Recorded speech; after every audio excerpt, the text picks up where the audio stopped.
బుచ్చి sir. నిన్న evening చాలా రోజుల తర్వాత, ఎందుకంటే లాస్ట్ 10 days నేను ఊళ్ళో లేను కాబట్టి కొంచెం చూడటం డిలే అయింది. అండ్ వచ్చిన తర్వాత నిన్న వేయించుకొని చూసిన తర్వాత ఆ, ఇది సినిమా కాదు, ఒక జీవితంలో డౌన్ ట్రాడన్ పీపుల్ వాళ్ళ సఫరింగ్ అని ఒక జర్నీలా చేయించావు.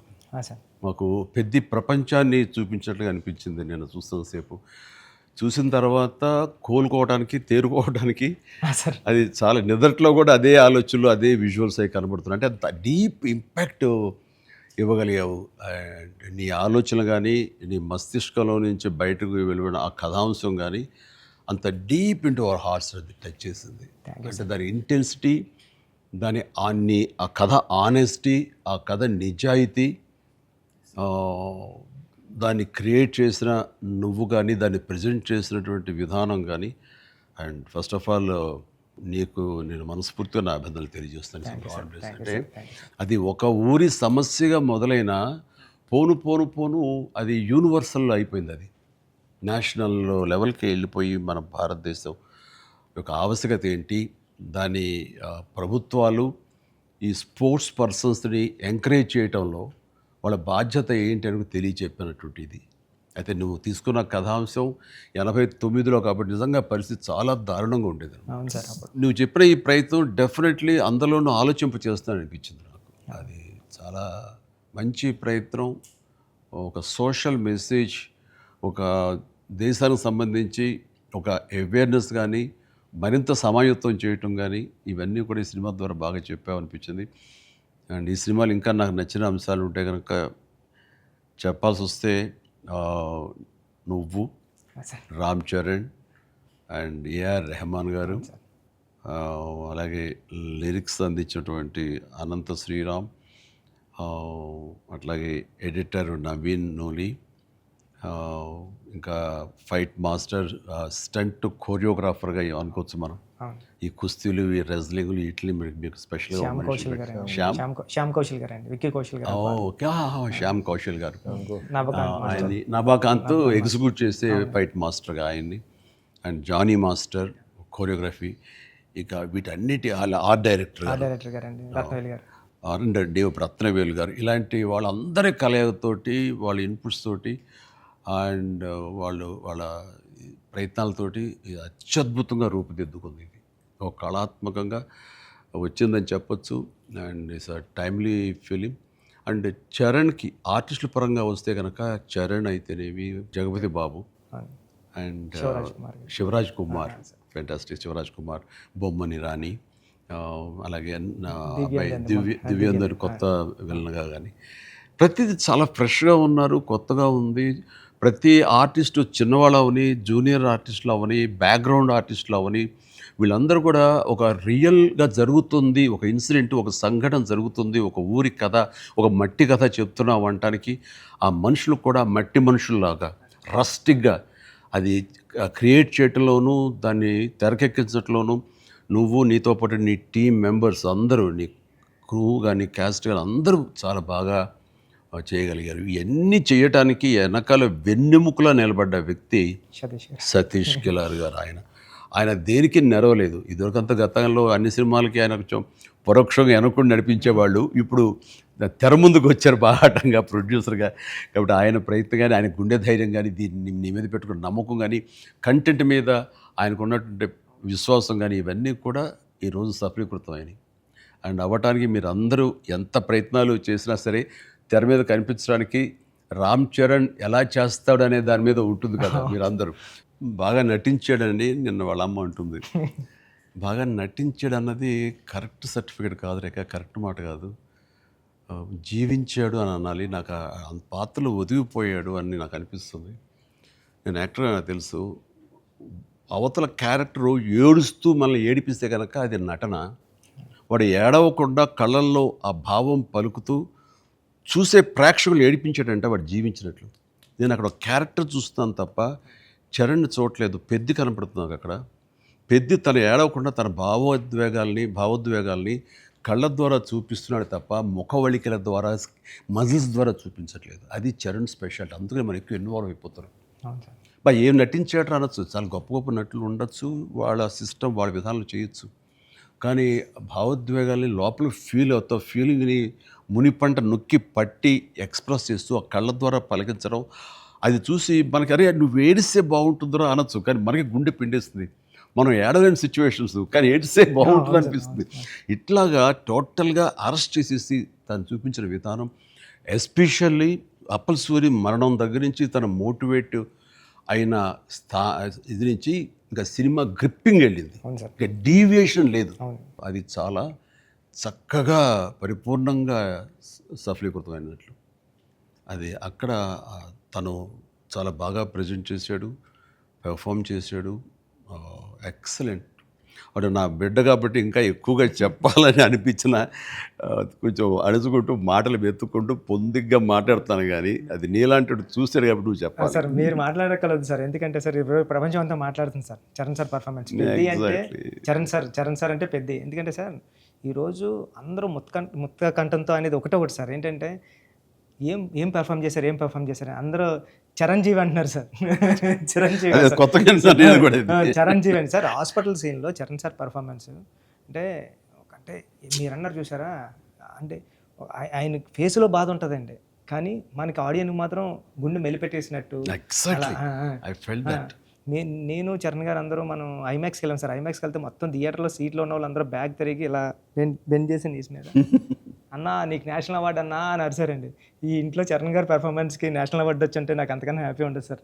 అంతకు మించిన సంతృప్తి ఇచ్చేసాడు. ఒక తండ్రిగా, ఒక నటుడిగా అంటే మళ్ళీ సీన్ కాదు, తోటి నటుడుగా, కాంటెంపరీ నటుడిగా నాకు నిజంగా చరణ్ గర్వకారణం. అండ్ నేను ఎంత తక్కువ మాట్లాడితే అంత మంచిది, ఎందుకంటే ప్రేక్షకులు వాళ్ళే మాట్లాడేసారు నా బిడ్డ గురించి. అంటే ఇక్కడ చిన్నప్పుడు చదువుకున్న ఒక సుమతి శతకంలోని ఒక పద్యం గుర్తుకొస్తుంది. ఇది పుత్రోత్సాహం పుత్రుణ్ణి కన్ననాడు కాదు, పదుగురు దాన్ని గుర్తించి వాళ్ళు మెచ్చుకుంటున్నప్పుడు, వాళ్ళు పొగుడుతున్నప్పుడు, అది కదా నిజమైన పుత్రోత్సాహం అంటే. దాని అర్థం తెలిసొచ్చింది, ఇప్పుడు అనుభవపూర్వకంగా తెలిసొచ్చింది. And I'm really proud of my son, Charan. I love him. And then ఇక అదర్ క్యారెక్టర్స్ మీరు కన్సిడర్ చేసింది కానీ అది కానీ అప్పల్ సూరి క్యారెక్టర్ జగపతి బాబు టోటల్గా ట్రాన్స్ఫార్మ్ అయిపోయాడు. జగపతి బాబు అని తెలియకోవడానికి అతని కళ్ళు, ఆ తర్వాత అతని వాయిస్ వింటే కానీ అర్థం కాదు. మీ ఇంటర్వ్యూల ద్వారా నాకు తెలిసిపోయింది కాబట్టి, ఆ గెటప్ చూశాను కాబట్టి అయింది, కానీ నిజంగా ఎవరైనా కొంచెం కొత్త వాళ్ళు చూస్తుంటే కనుక అతను గుర్తుపట్టలేనంతగా ట్రాన్స్ఫార్మ్ అయిపోయాడు. మనకి జగపతి బాబు కనపడకుండా మీరు అప్పల సూర్యునే మీరు కనిపించేలా చేయటం అనేది మీ కాన్సెప్ట్, మీ డిజైనింగ్, అది చాలా అద్భుతంగా చేసి తను కూడా చాలా అవును సార్. మీరు అన్నట్టు ఒదిగిపోయాడు. అవునండి, మీరు అన్నట్టు అప్పల్ సూరి క్యారెక్టరే ట్రిగ్గర్ చేస్తారు సార్ కథకి. ఏ ఎమోషన్ కావాలో అప్పల్ సూరే జెండా పట్టుకొని పెద్ద చేతిలో పెడతాడండి, అక్కడ నుంచి పెద్ద తీసుకుని ట్రావెల్ అవుతాడు సార్. అది కరెక్ట్ సార్, మీరు ఏదైతే చెప్పారో అది. అందుకే అలా సార్ అప్పల సూరి క్యారెక్టర్ అన్న డ్రైవ్ చేయబట్టే లాస్ట్లో స్టేషన్ కూడా అప్పల వాళ్ళ అయింది సార్. అది చాలా మంచి ట్రిబ్యూట్. అది అక్కడ కూడా చరణ్ పెద్ద అన్నామని అంటే పెద్ద అనేది ఆ క్యారెక్టర్ గ్రేస్, ఆ క్యారెక్టర్ చాలా బాగా. తర్వాత శివరాజ్ కుమార్ శివన్న ఆ క్యారెక్టర్ ఒప్పుకొని చేస్తాననటం అనేది ముందు అసలు ఫస్ట్ సక్సెస్ నీకు, అది అదృష్టం నీకు. అంటే అంత మంచి మనిషి, అంత మంచి యాక్టర్, దాంట్లో ఒదిగిపోయి చేశాడు. చరణ్ని అదవాయించాలి, గదవాయించాలి, తిట్టాలన్నా సరే అంత స్టేజ్ ఉన్న వ్యక్తి. అతను అంటుంటే కూడా మనకి తండ్రి ఫీలింగ్ వచ్చింది కాబట్టి అది చాలా బాగుంది. అది జాహ్నవి క్యారెక్టర్, ఆమె క్యారెక్టర్ వరకు, ఆ సాంగ్స్ వరకు ఎక్సలెంట్. తర్వాత ఫైట్ కంపోజిషన్స్ కానీ అవి కానీ ఎక్సలెంట్. ముఖ్యంగా క్రికెట్ అనేది మనం గిమిక్గా చేయొచ్చు, అయిపోతుంది, కానీ కుస్తీ రెజ్లింగ్ అనేసరికి ఏమవుతుందంటే బాడీ ట్రాన్స్ఫర్మేషన్ కానీ దానికి తగినట్టుగా మనిషి మారిపోవటాన్ని అన్ని రకాల చేసిన ప్రయత్నాలు కానీ, అది ఓవర్ నైట్ కాదు. చరణ్ ఇంట్లో ఎలా కష్టపడేవాడు, ప్రతిరోజు నేను విట్నెస్ చేసేవాడిని. నైట్ ఎర్లీ మార్నింగ్ లేచి 5 లేచి వాడు 6 to 7 చేసి 9 o'clock మీ సెట్కి వచ్చిన తర్వాత మళ్ళీ నైట్ నువ్వు 9 కుదులుతావా 8 కుదులుతావా వచ్చి నీరసంగా వచ్చి కూర్చుని పోయి మళ్ళీ కాస్త సూప్ ఏదో తాగి మళ్ళీ జిమ్కి వెళ్ళిపోయేవాడు. చాలా కష్టం. పైగా అంతా ఆ 70 days వెజిటేరియన్ మీదే ఉన్నాడు. ఉండి ప్రోటీన్ కోసం ఎంత ఇదంటే హై ప్రోటీన్ కావాలి, నాన్ వెజిటేరియన్ తినకూడదు. దానికోసం ఎలా కష్టపడ్డాడు, ట్రెడ్మిల్లో జిమ్లో ఎలా ఇదయ్యాడు, అనేది చూస్తుంటే అబ్బా ఇంత అవసరమా, ఇంత కష్టపడాలా, మనం చేసాం కష్టమైన క్యారెక్టర్లు, రిస్కులు చేసాం, కానీ ఇంత చేస్తున్నాడు ఏంటి, దీని ప్రతిఫలం ఎలా ఉంటుంది అంటూ వాళ్ళ అమ్మ అయితే భగవంతుడిని దండం పెట్టుకుంటూ కోరుకుంటూ ఇంత కష్ట ప్రతిఫలం రావాలని. ఎందుకంటే అంత కష్టపడి జనం ఆమోదం పొందకపోతే మొత్తం అంతా ఇదైపోతుంది, వ్యర్థమైపోతుంది. ఇంకా కష్టపడితే ఇంతైనా ప్రతిఫలం అనే ఒక డిసప్పాయింట్మెంట్ వస్తుంది. కానీ ఇప్పుడు ఏంటంటే ఎంత కష్టపడితే అంత ఎప్రిసియేషన్ వస్తుంది అనేది ఈ పెద్ద క్యారెక్టర్ తన కష్టపడినందుకు, జనాలు దీన్ని యాక్సెప్ట్ చేసి వెల్కమ్ చేస్తున్నందుకు, నీరాజనలు పలుకుతున్నందుకు హ్యాట్స్ ఆఫ్. సార్ నా ఫేవరెట్ ఏంటంటే సార్, ట్రైన్ దగ్గర లెగ్ పెట్టడానికి బిఫోర్ వచ్చి ట్రైన్ ఇలా పట్టుకొని రెండు ఇలా పట్టుకొని ఒకసారి బయటకు వస్తారు కదండి ఫ్రేమ్లో, అప్పుడు చరణ్ సార్ ఎక్స్ప్రెషన్ ఉంటుందండి, కళ్ళు అలా మూసి ముందండి జస్ట్ అలా ప్లెయిన్గా శూన్యంలోకి అలా చూసి అప్పుడు లెగ్ పెట్టడం స్టార్ట్ చేస్తారండి. అప్పుడు అందరూ క్లాప్స్ అక్కడే కొట్టేస్తాను సార్. అంటే అలాంటి అంటే చరణ్ సార్ అంత ఇన్వాల్వ్ అయిపోయారు సార్. అంటే ఈ కథ చెప్పడానికి కూడా మేము కారణం జనరేషన్ని ఇన్స్పైర్ చేద్దామనండి. అంటే మేము ఇప్పుడు స్కూల్స్కి వెళ్తాం కదా సార్, అప్పుడు స్కూల్స్కి వెళ్తే స్కూల్ అంటే క్లాస్ రూమ్ బ్లాక్ బోర్డేనా, వాని వెనకాల ఒక ప్లే గ్రౌండ్ కూడా ఉంటుంది దాని వెనకాల అని చెప్పడానికి ట్రై చేస్తాం సార్ ఇద్దరు. అంటే ఆట స్థలం అంటే అమ్మ కడుపులో ఉన్న 9 months ఆడుకోవడానికి ఉంటుంది గ్రౌండ్. బయటకు వచ్చిన తర్వాత స్కూల్లో పిల్లలకి ఇప్పుడు చూస్తాం సార్, ఏ స్కూల్కి గ్రౌండ్ ఉంది సార్, బిల్డింగ్స్ ఉన్నాయి అంతండి. అది చెప్పడానికి ఇన్స్పైర్ చేద్దాం, ఏదో మంచి మాట చెప్పి. ముఖ్యంగా ఈ కార్పొరేట్ ఎడ్యుకేషన్ సిస్టమ్ వచ్చేసిన తర్వాత అండ్ ఎంతసేపటికి మార్కులు అనే దీంట్లో ఇంకా అసలు ఫిజికల్ యాక్టివిటీ లేకుండా పోతుంది. అందులో ఇప్పుడు ఈ బొమ్మని రాని ఒక మాట అంటాడు, చేతిలో వచ్చేసింది సార్ అంటాడు, అందులో ఎన్నో ఆటలు ఉన్నాయి సార్, ప్లే గ్రౌండ్ ఎవరు వెళ్ళట్లేదు సార్ అని. కానీ ప్రభుత్వాలు ఇప్పుడు మీరు అన్నటువంటి ఈ పరిస్థితి ఒకప్పుడు ఉండేది, కానీ ఇప్పుడు రాను బెటర్ అవుతుంది అన్నది. అవును సార్, చాలా బాగుంది సార్ ఇప్పుడు. బట్ ఇంతకంటే ఇంకా గట్టిగా రావాలంటే మీరు ఇచ్చినటువంటి సలహా, సినిమాలు పెద్ద సినిమాలో ప్రభుత్వాలు సహకరించాలి, సర్కారు వాళ్ళు ముందుకు రావాలి.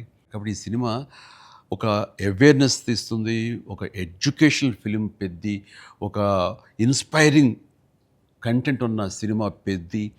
ఈ సినిమాలో బిడ్డలకి మనం ఏమి ఇవ్వాలి, ఎలాగ మోటివేట్ చేయాలి, ఎలాగ ఇన్స్పైర్ చేయాలి, వాళ్ళు ఎలాగ పెంచాలి అనే దాని మీద ప్రతి ఒక్కళ్ళు ఫోకస్ పెట్టి స్ఫూర్తి పొందాలని మాత్రం నేను మనస్ఫూర్తిగా కోరుకుంటున్నాను, విష్ చేస్తున్నాను. Thank you sir, thank you sir.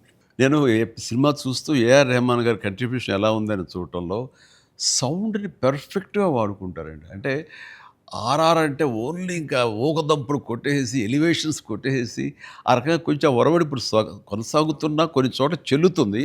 But అన్ని వేళలా అది కరెక్ట్ కాదు. ఇది మన మనసులోని ఫీలింగ్ని బట్టి ఆయన కొడుతున్నాడని నాకు అర్థమైపోతుంది. గుండెని పిండే విధంగా మరింతగా ఆయన మనల్ని ఇన్వాల్వ్ చేస్తున్నాడు, మనకు ఆ ఫీలింగ్ని ఇవ్వగలుగుతున్నాడు. పెద్దలో పరిపూర్ణమైన న్యాయం చేశాడు. చెప్పాలంటే ఆయన మెయిన్ పిల్లర్గా అనుకోవచ్చు మనం. మీరు అనుకోండి మీ కంటెంట్ సార్, అంటే హీరో ఉండి ఎలివేషన్ ఇవ్వడం వేరు సార్. నేనేమనుకున్నాను, చరణ్ గారు లేకుండా చరణ్ గారు స్టాచ్యూ చూపించి ఎలివేషన్ ఇద్దారు అనుకున్నాను సార్. అది అక్కడ కూడా రెహమాన్ గారు అలా లేపారు సార్, లేపారు మామూలు కాదు సార్, చాలా ఉంది. పైగా ఇది అఫ్కోర్స్ మీరు ఇంటర్వ్యూస్లో మీరు అన్నారు, రెహమాన్ని ఎలా ఒప్పించావని చరణ్ చెప్తుంటేను అక్కడికి వెళ్ళిన బాడీ లాంగ్వేజ్ బట్టిను ఎవరైనా సరే అది. బట్ ఎవరికైనా సరే నువ్వు చెప్పే కంటెంట్ ఉంది, అది మెయిన్. కొంచెం విజ్ఞత, కొంచెం అవగాహన, ఆ సెన్స్ ఉండే ఎవరికైనా సరే ఆ కంటెంట్ నువ్వు చెప్పగానే దానికి డెఫినెట్లీ ఆమోదయోగ్యం, ఆమోద ముద్ర పడిపోతుంది. డిఓపి గారు అయితే ఆయన చాలా బాగా చూపించాడు. నువ్వు ఏదైతే ఒక మట్టి కథ అనుకున్నావో, రస్టిక్ అనుకున్నావో, ఏమంటే ఆ రఫ్నెస్ అది మొత్తం కనిపించేలా చేశాడు దాన్ని. Did his job very well.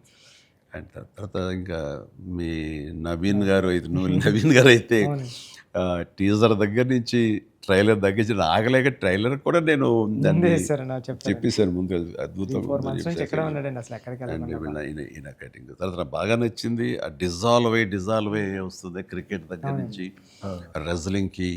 ఇవన్నీ ఇంటర్ రిలేటెడ్గా ఉంటాయి అని నేను చెప్పినట్టుగా చెప్పడం అనేది తన ఇది. అండ్ ఎన్ని చోట్ల బట్ సినిమాలో నెరేషన్లోనే మీరు బ్యాక్ అండ్ ఫోర్త్ వెళ్ళి చెప్తారు. ఇది అంటే బొమ్మన్ ఇరానీని ప్రేక్షకుని చేశారు. బొమ్మన్ ఇరానీకి ఎలాగైతే కథ అడికి అర్థమవుతూ వస్తుందో సేమ్ ఆడియన్స్ అది మంచి కాన్సెప్ట్. ఇది ఎడిటింగ్ బ్యాక్ అండ్ ఫోర్త్ వెళుతూ చెప్పటం అన్నది ఇట్ ఈస్ మంచి ప్రయత్నం. And that way my heartfelt appreciation to Naveen నోలీకి. అలాగే ఆర్ట్ డైరెక్షన్ గురించి ప్రత్యేకంగా చెప్పలేదు. అన్నీ కూడా పెర్ఫెక్ట్గా ఆ హార్మోనీ ఉంది. ఒకటి ప్రత్యేకంగా అయ్యి ఏంటిది అనట్లేదు, అన్నీ కథలో ఇమిడిపోయే విధంగానే ఉన్నాయి. ఎగ్జాక్ట్లీ. ఆ యంగ్ విలన్ దివ్యందు వీళ్ళందరూ కూడా చాలా బాగా కంట్రిబ్యూట్ చేశారు. లాస్ట్లో కూడా బొమ్మన గారు స్టాచ్యూ చూడకుండా వెళ్ళిపోదాం, చరణ్ గారిని కలవకుండా వెళ్ళిపోదాం అంటాడండి. చరణ్ ఎందుకు నేను కలవకూడదు అనుకున్నాడు బొమ్మని రాణి అంటే అంతే. ఆ గుడ్ ఫీలింగ్ అలా ఉండిపోవాలంటే కలవకుండా ఉండటమే కరెక్ట్. లాస్ట్ ఫేజ్ వరకు కూడా అలా కూర్చొని చూస్తున్నారు సార్. లాస్ట్లో కూడా ట్రైన్ని ఎలా ఎక్కి ఆగి కొట్టాను చరణ్ అంటే ట్రైన్ వచ్చింది కదా, అవును సార్. మరి ట్రైన్ ఉంది కదా ఎందుకు నడిపించావే బాబు అంటే మేము పడ్డ బాధ మీకు తెలియాలి. బాగుంది, మంచి సమ్మప్, అది బాగుంది. అంటే పెద్దిగాడి కోసం ఆ రోజు బండి ఆగింది సార్. మా జీవితాలు మొదలయ్యాయి. మాకు స్కూల్ వచ్చింది, వైద్యం వచ్చింది, సర్కారు వచ్చి మా అవన్నీ క్రిస్ప్గా చాలా బ్యూటీతో పట్ట అన్ని తర్వాత అండి లాస్ట్లో మళ్ళీ వస్తారు కదండి చరణ్ గారు స్క్రీన్ మీదకి పెద్ద అరుస్తాడు కదండి. అది ఎక్కడ బర్ణ వల్ల తెలియలేదండి ఎవరికైనా. బొమ్మన్ గారికి గట్టిగా పట్టుకుని పెద్ద అని అరిస్తే అప్పుడు కొండల మధ్యలో కుక్కను పట్టుకుని వెళ్తూ ఉంటారు. డిసప్పర్ అయిపోయి అనుకోకుండా గుడ్ ఫీలింగ్. పుడతామేటి మళ్ళీ చూస్తావేటి మళ్ళీ ఇలాంటి సినిమాని ఇలాంటి సినిమాని మళ్ళీ చూస్తావేటి అనిపించింది. అది ఫెంటాస్టిక్. సతీష్ గారికి ఇది ఒక ప్రౌడ్ ఫిల్మ్ ఇది. అండ్ ఆయన ప్రైడ్. ఆయన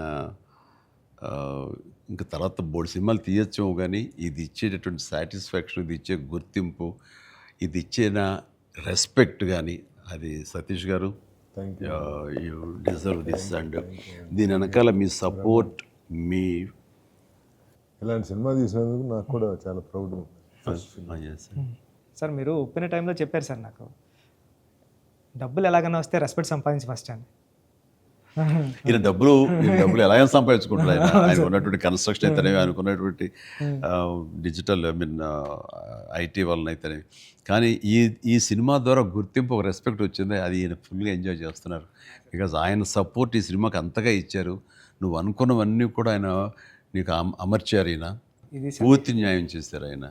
సతీష్ సార్కి నాకు లైఫ్లో ఫస్ట్ మూవీ అన్నట్టు సార్. ఇది వృద్ధికి ఇది ఎప్పటికీ మర్చిపోలేము సార్ ఈ రిలేషన్ని. దీనంతా నువ్వు చేస్తావే, నువ్వు ఆ టైప్ ఆఫ్ మా ఆలోచన డైరెక్టర్ సార్. మీరు నాకు ఉప్పిన ఇచ్చారు సార్ ఫస్ట్. చరణ్ సార్ ఏమో పెద్ద ఇచ్చారు సార్. మీతో కూడా ఒక ఛాన్స్ అవ్వండి సార్, చేస్తాను ఎప్పుడైతే అప్పుడు. నువ్వు అలా పరిగెత్తమని తూకమని వైర్లతో అంటే అయ్యో సార్ మీరు ఇప్పుడు కూడా చేస్తున్నారు సార్. ఇప్పుడు వైర్లు కడుతుంటారు, పైకి లేపుతుంటారు, పల్టీలు కొట్టిస్తుంటారు. మొన్న శంకర ప్రసాద్ దీంట్లో కూడా చేశాను. పని అవసరం వచ్చేసరికి దేనికి నెరవం, దేనికి వెనకం చేసే పరిస్థితి లేదు. ఇంకా ఒకసారి ఎన్ని వైర్లు కట్టి అన్నీ ఇవైపోయింది, కవిలిపోయింది. చరణ్ చూశాడు ఇంట్లో, ఏంటిది అన్నాడు. వైర్లు కట్టి లేపారు. ఇంకా వైర్లు ఇంటికి కడుతున్నారా? వాళ్ళు పిలిచి డాంగ్ ఎలా కష్టపడతారంటే మీరు అది అని తిట్టాడు. మరి లేదరా వాళ్ళు కాదురా డూప్ సరిగ్గా చేయలేదని ఆయన తీసేసి నేనే చేశాను రా షార్ట్ అని వాళ్ళు అదే అన్నారు. డాడీ చేస్తారన్నారు అని. అంటే చరణ్ ఇందులో ఎంత కష్టపడ్డాడు అనేది నేను చెప్పాల్సిన అవసరం లేదు. ఆడియన్స్ ఆల్రెడీ వాళ్ళ క్యారెక్టర్ ద్వారా వాళ్ళే గుర్తించారు. వాడు ప్రతిరోజు అలసిపోయి ఇంటికి వచ్చి నీరసించి అలా కూర్చున్న ప్రతిసారి నాకు మా నాన్నగారు నాతో ఏమన్నారో, నన్ను ఏమనేవారు అది గుర్తుకొచ్చేదనమాట. అంటే దొంగ అనే సినిమాలో 8 అంతస్తుల ఒక హోటల్ పైన పారపెట్ వాల్ మీద నేను రోల్ చేస్తూ వెళ్ళినప్పుడు కింద స్లిప్ అయితే మాత్రం ఇది ఇప్పట్లా వైర్లు ఇలాంటి సేఫ్టీ డివైస్లు ఏమి లేవు. మొండితనంతో చేయటం అనమాట. అట్లాగే ట్రైన్ కింద పడుకొని గోండా సినిమాలో వెళ్తుంటే ఒక 3 ఇంచెస్ ఎవేగా బాడీ లూజ్ అయితే కంకరాలు కొట్టుకుపోయేవి. నా బలంతో ఉండాలి తప్ప ఇంకో హార్నెస్ కానీ అది కానీ లేదనమాట. ఇవన్నీ మా నాన్నగారి దగ్గర నుంచి చూసి ఇంటికి వచ్చేసి చాలా బాధపడేవాళ్ళు. తిట్టేసి ఆడి కోపంలో బాధ ఎలా ఉంటుందంటే బూతులు తిట్టేసేవారు. అలా చేయాలా అంటే ఏదో కొంచెం చెప్పకూడదు కొంచెం అలా తిట్టేసేసి ఆయన చేసేవారు. తప్పదానా దాందే ఉంది చేయాలి, లేకపోతే ఎలా కనపడదు రిజల్ట్, ఎలాగ మరి ఫ్యాన్స్ ఇచ్చేయాలి కదా వాళ్ళు ప్రేక్షకులు అని అప్పట్లో మాట్లాడేవాడిని. లేదురా రేపు పొద్దు నీకు కొడుకు పుట్టి, అప్పుడు ఇంకా చేయాలని పుట్టలేదు ఆ టైంకి, నీకు కొడుకు పుట్టి వాడు యాక్టర్ అయ్యి హీరో అయ్యి వాడు ఇలాగే కష్టపడుతున్నారు అప్పుడు తెలిసి వస్తారా మా ఫీలింగ్స్ ఏంటో నీకు అనేవాళ్ళు. నిజంగా నీ పెద్ద సినిమాకి చేసి వాడు అలసిపోయి వచ్చి కూర్చుని ఈ మణికట్టు దెబ్బ తగిలిందని కానీ కంటి మీద దెబ్బ తగిలి రక్తం ఇదే ఇచ్చింది దానికి కుట్లు పడ్డాయి అన్నప్పుడు కొంచెం ఒక హాఫ్ ఇంచ్ క్వార్టర్ ఇంచ్ కిందకి వెళ్తే కంటి గుడ్డేమవుతుందో అనే పరిస్థితి అన్నీ తెలిసినప్పుడు మాత్రం బాధపడి వ్యక్తం చేయబోయాను. నాకు మా నాన్నగారు మాట గుర్తుకొచ్చింది. ఆయన ఎంత బాధపడి ఉంటారు అని చెప్పేసి అదే బాధ ఈరోజు నేను వాడు కష్టపడి వస్తుంటే మాత్రం నాకు గుండె పిండిన ఫీలింగ్ ఉంది. అయితే సినిమా చూసిన తర్వాత కొన్ని ఎపిసోడ్స్ గురించి చెప్పాల్సి వస్తాయి. ఇందులో ఇంటర్వెల్ నుంచి మాత్రం సినిమా మనిషిని కట్టిపడేసింది, ప్రేక్షకుడిని తారాస్థాయికి తీసుకెళ్ళిపోయింది. ఎమోషనల్ జర్నీ చేయించి ఒక రోలర్ కోస్టర్ రైడ్ లాగా చేయించి అప్ అండ్ డౌన్ చేయించి పినాకిల్ ఇంకా తారాస్థాయికి తీసుకెళ్ళి అక్కడ వదిలిపెట్టారు సినిమాని. ఆటల్లో ముఖ్యంగా చెప్పాలంటే హాస్పిటల్ సీన్ బుచ్చి బా నా భూతో నా భవిష్యత్తు ఇప్పుడు తలుచుకో నాకు గగురు పడొస్తుంది, గూస్ బంప్స్ వస్తున్నాయి. అసలు హాస్పిటల్ సీను వాడి నటనకి మాట్లాడుతూ అది నటనకి అది నటన కాదు, వాడు ఫీల్ అయిపోయాడు దానికి. అక్కడి నుంచి నా కంట తడి తడి తడి లాస్ట్ వరకు ఆగలేదు. All the appreciation, all the blessings, God bless him, God bless him. దానికి చక్కటి అంత మంచి క్యారెక్టర్ ఇచ్చినటువంటి నీకు hats off, hats off. Thank you sir, thank you sir. ఒకసారి ఎస్పి బాలసుబ్రహ్మణ్యం ఆయన నువ్వు ఒకప్పుడు ఆపద్బాంధవుడు చేసావు, ఇంకోసారి రుద్రవేణి చేసావు, అలాగే చాలా సినిమాల్లో నీ పెర్ఫార్మెన్స్ అనేది తెలుసు. కానీ ఎక్కువ కమర్షియల్ వైపు వెళ్ళిపోతున్నావు చిరంజీవి. నీలో పొటెన్షియాలిటీ ఉంది. ఎప్పుడో బాలసుబ్రహ్మణ్యం మన కె బాలచంద్ర గారు అన్నది కూడా అతను ప్రస్తావిస్తూ నీలో ఒక కమలాసనం రజనీకాంత్ అందరి కలయిక ఉంది అంటే ఏదో మాట్లాడుతూ రావాలి సినిమాలు అంటే.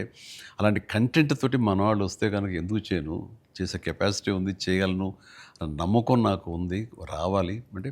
నువ్వు చేయలేనిది చూడండి ఏం లేదు అని అన్నప్పుడు నాకు అవకాశాలు రాని టైంలో హిందీలో ఒక డంగల్, ఒక చెక్దే వచ్చినప్పుడు వాళ్ళ పెర్ఫార్మెన్స్ అది చూసినప్పుడు ఇలాంటి కదా నాకు కావాలని కోరుకున్నాను. కానీ అలాంటి కంటెంట్ తోటి డైరెక్ట్లో వస్తేనే కదా మనకు ఏదైనా ఛాన్స్ అవకాశం ఉండేది.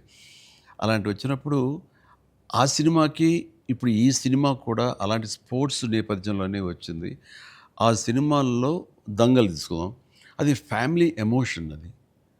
అండ్ దోస్ కుస్తీకి సంబంధించిన, రజనీకి సంబంధించిన ఫ్యామిలీ ఆడబిడ్డల వాళ్ళ ఇంటర్నల్ డ్రామా గుండెని కట్టిపడేస్తుంది, పిండేస్తుంది. అండ్ నీ సినిమా ఈ పెద్ది వచ్చేసరికి రస్టిక్ స్పోర్ట్స్ డ్రామా అండ్ అవేర్నెస్ని మోటివేట్ చేస్తూ ఒక రకమైన ఎడ్యుకేటివ్ ఫిలిం ఇది. ప్రతి ఒక్కరికి, ప్రభుత్వాలకి అయితేనేవి, చిన్నపిల్లలకి, తల్లిదండ్రులకి, ప్రేక్షకులకి, అందరికీ ఒక అవేర్నెస్ ఆలోచింపచేసే సినిమా ఇది. అందుకని అవి క్లాసిక్ స్పోర్ట్స్ డ్రామాలైనా ఇది రస్టిక్ ఒక గ్రామీణ నేపథ్యంలో ఉండేటటువంటి మట్టి కథ, మట్టి గేమ్స్, మట్టి మనుషుల కథ ఇది. అందునే దీనికి ఎక్కువ లాంజివిటీ ఉంటుంది, దీనికి ఎక్కువ ఆదరణ ఉంటుందని నా భావన. అండ్ దట్ వే ఇలాంటి కథ చరణ్ రావటం అనేది నేను మిస్ అయింది, చరణ్ పొందాడు. కాబట్టి ఆ అవకాశం వచ్చింది కాబట్టి కొంతమంది చిరంజీవిని మించిన వాడు చరణ్ అంటున్నారు, ఒప్పుకుంటున్నారు మనస్ఫూర్తిగా. కానీ ఒక తండ్రిగా గర్వంగా ఉంది, ఒక నటుడిగా కొంచెం కష్టంగా ఒప్పుకోవాల్సి వస్తుంది. చాలా బాగా చేసేవారు చరణ్, లవ్ యూ. గ్రామీణ వాతావరణం ఈ నేపథ్యంలో కథల్లో అఫ్కోర్స్ మీ గురువు గారు సుకుమార్ పెట్టింది పేరు. సుకుమార్ సినిమా రంగస్థలం కానీ ఇప్పుడు ఈ సినిమా ఇది చూసినప్పుడు నాకు అఫ్కోర్స్ నిన్న మొన్న చనిపోయారు, దివంగతులయ్యారు భారతిరాజా గారు. కొద్ది రోజుల క్రితం నేను భారతిరాజా గారు కూడా ఈ బుచ్చి సుకుమార్ లాగానే ఆలోచిస్తారు. ఆయన 16 వైద్యుల దగ్గర నుంచి మొదలు మర్యాద కానీ ఇలాంటి సినిమాలన్నీ, నా ఆరాధన సినిమా, ఇవన్నీ కూడా చూస్తాను. నేను వాటి డిస్కస్ చేసుకుంటున్నాను.